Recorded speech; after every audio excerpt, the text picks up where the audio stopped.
plus au développement quand je vois tous ces jeunes qui viennent de pays africains différents.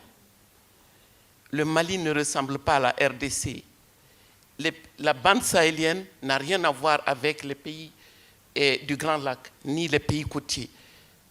Et Nanti, des zones forestières, je me souviens, moi, de mon premier voyage en Côte d'Ivoire, les fruits, tout était, les forêts. Et ceux qui connaissent l'Afrique savent que c'est les Afriques.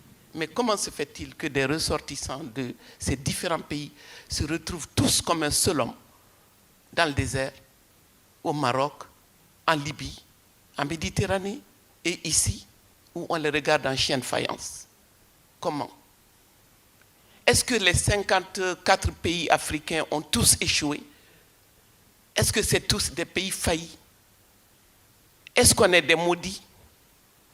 Ou alors la race noire, on est inférieur, on ne sait pas se développer. C'est ce qu'on nous a dit dans le discours de Dakar.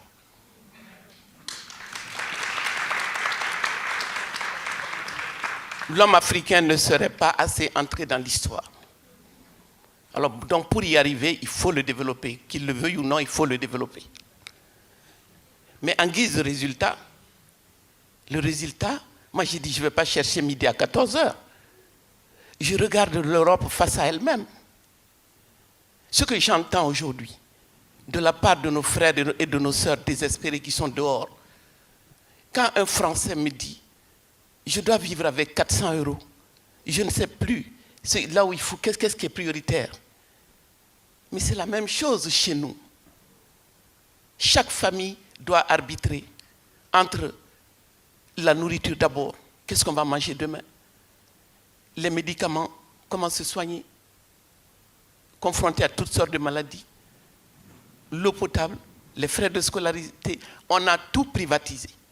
L'école, la santé, l'eau, l'assainissement, au nom de la compétitivité.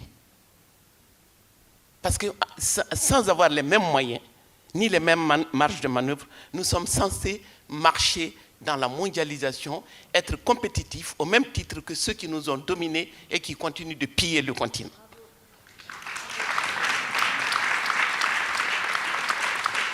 Ce n'est pas plus compliqué. Moi, je me dis, en fait, la montée en force des extrêmes droites découle de ce discours mensonger sur l'aide au développement. Mais on nous dit depuis la boule qu'il faut que nous aussi, on démocratise comme vous, selon votre schéma, alors qu'on ne nous a jamais laissé la latitude de penser. Alors comment vous pouvez relever le défi de l'école quand cela se passe dans la langue du colonisateur? Quand nous envoyons nos enfants à l'école, il leur faut commencer à apprendre d'abord le français avant de commencer à comprendre. On veut qu'ils soient compétitifs, au même titre que les jeunes du Nord. Nos enfants sont fatigués, traumatisés dès la naissance. Les parents sont fatigués, traumatisés. La concurrence à tout bout de champ. Dans les moindres interstices de nos sociétés aujourd'hui, vous êtes d'abord des concurrents avant d'être des frères, avant d'être mari et femme, avant d'être des voisins. C'est ça qu'on nous a vendu. Et c'est pour ça que les gens, ils ne peuvent pas tenir sur place. Ils ont tout essayé. Vous avez le sentiment de votre inutilité là-bas. Mon pays est l'un des pays de départ. Et les premiers qui sont partis n'ont pas choisi de partir. On est allé les chercher. Les Sénégalais, les Maliens qui sont ici aujourd'hui. Et la France des 30 glorieuses a eu besoin d'eux, les a fait venir. Et eux, leurs enfants aujourd'hui sont dans les banlieues. Ils ne sont pas censés être français parce qu'ils sont différents. Qu'est-ce qu'on vient nous dire? Dans mon pays, on me dit qu'il y a la guerre parce que l'État a failli. Je dis non, il n'y a pas d'État depuis la décennie 80. Vous l'avez vidé de son contenu. Quelqu'un posait la question sur la démocratie. Mais la démocratie, c'est qu'est-ce que... Je suis malade chaque matin quand j'ouvre la radio, une certaine radio. Et c'est à tour de rôle. La déstabilisation pays après pays. Chez moi, et aujourd'hui, on est dans une situation terrible, au nom de quoi? La transparence des urnes. Le Mali, ce n'est pas fini, c'est le tour du Congo. Et plein phare sur le Congo, qu'est-ce qui se passe? Est-ce que le prochain président va être bien élu? Le Sénégal attend son tour, Madagascar, les Comores, il n'y a pas un seul pays africain et qui ne soit pas au bord de l'explosion. Parce que tous les 5 ans, d'une élection présidentielle à l'autre, les plaies qui s'ouvrent ne sont pas réparées. Ceux qui n'ont pas gagné sont prêts à prendre leur revanche. Mais les questions de vie ou de mort dont on parle ici, mais ce n'est pas ça qui est au cœur du débat électoral. Je n'ai pas entendu quelqu'un parler de l'émigration sous cette forme-là. De l'Aquarius, c'est quoi l'Aquarius? On ne connaît pas. L'écologie là-bas, on ne connaît pas. Tout ce qu'on sait, est-ce qu'il a été bien élu? S'il n'a pas été bien élu, il faut qu'il dégage. Quand on nous dit que l'Afrique, c'est la dernière frontière, cela veut dire qu'ils sont prêts à aller beaucoup plus loin et plus vite en Afrique dans l'œuvre de destruction et qui a créé les situations qui prévalent aujourd'hui, qu'il s'agisse du climat, du lien social, du chômage, de la pauvreté, la précarité, les retraites. Ils sont déterminés à planétariser davantage ces solutions qui ne marchent pas. Alors pourquoi je dis que quand je me rends compte que mes initiatives citoyennes modestes, ce que vous dites, que nous avons essayé, mais nous sommes inaudibles.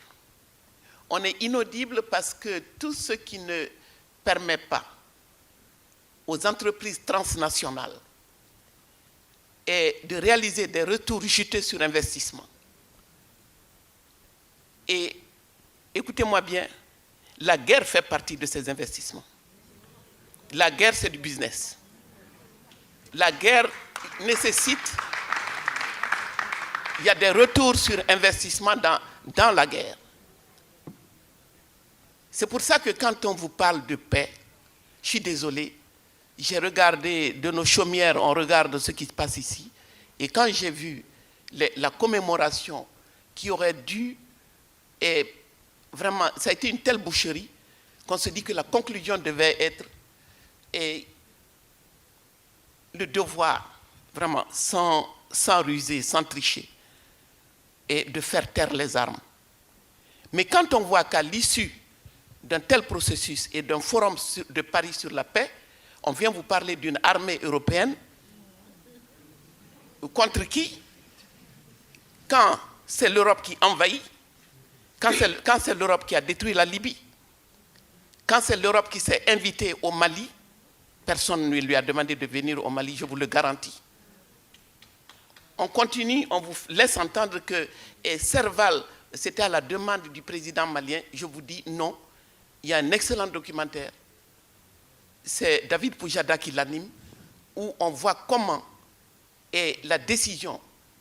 La France est au Conseil de sécurité quand même. La décision d'intervenir au Mali, en fait, était prise depuis 2010.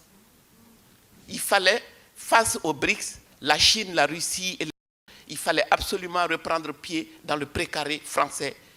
Et le Mali a servi de tremplin pour cette phase de la militarisation de la mondialisation. Parce qu'on est entré dans la phase de la militarisation de la mondialisation. Nous n'en avons pas les moyens. Nous n'en avons pas l'envie.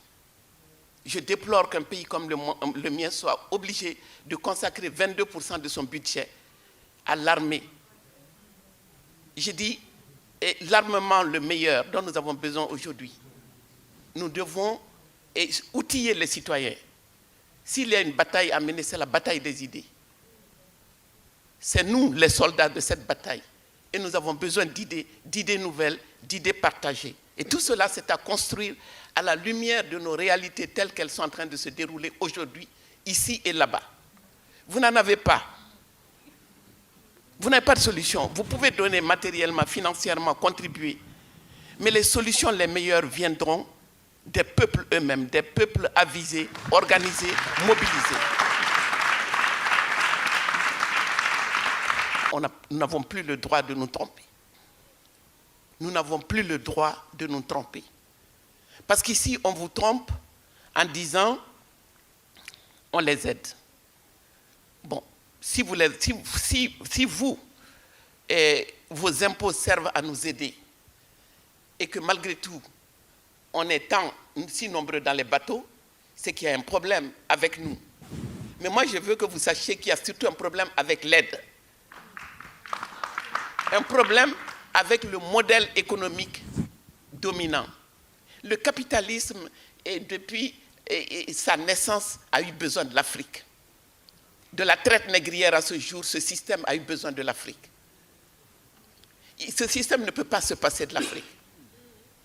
La France, ce que la France veut aujourd'hui gagner en termes de croissance et d'emploi, se gagne malheureusement dans le cadre de cette guerre économique.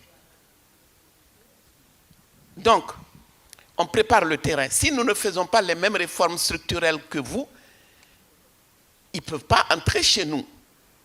Donc, il faut que les politiques d'ajustement structurel, que nos dirigeants mettent bien dans leur tête que tout ce qu'ils ont à faire, c'est de réformer. Et les mêmes réformes qu'on vous inflige aujourd'hui, dont vous ne voulez pas, on va nous les infliger à nous, mais tout passe comme une lettre à la poste, parce que personne ne comprend.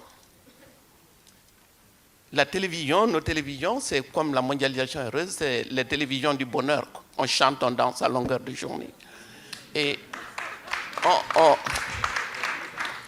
on s'est mis à faire des novellas, il faut voir, des histoires d'amour à l'eau de rose, et la dépigmentation, les cheveux longs, ongles longs, faux style, tout est faux. Tout est faux, mais parce que c'est comme cela, la dimension psychologique, le miroir qui nous a tendu. Nous ne sommes rien tant que nous ne sommes pas comme l'Europe, tant que nous ne faisons pas comme l'Europe, ni humainement, ni politiquement. Et humainement, les femmes sont les plus piégées. Les femmes sont piégées.